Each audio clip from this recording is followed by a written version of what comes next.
প্রথমে জেনে নিই যে কী কী রিস্ক ফ্যাক্টর থাকলে একটা বাচ্চার সর্দি কাশি থেকে নিউমোনিয়া হতে পারে। সেগুলো কি? প্রথমে হচ্ছে বাচ্চার লো বার্থ ওয়েট।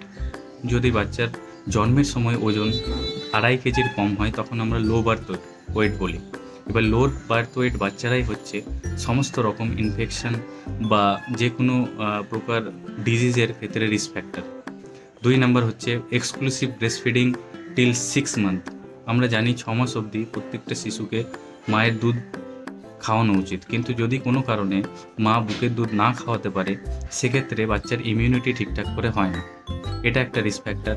যদি বাড়িতে ওভার ক্রাউডিং থাকে বা যে সমস্ত আমাদের ন্যাশনাল ইমিউনাইজেশন শিডিউল অনুযায়ী ইমিউনাইজেশন আছে সেগুলো যদি না করা হয়, mainly measles vaccination, diphtheria, pertussis মানে হুপিং কফ, এসবের যদি ভ্যাকসিনেশন না করা হয়, এগুলো হচ্ছে রিস্ক ফ্যাক্টর।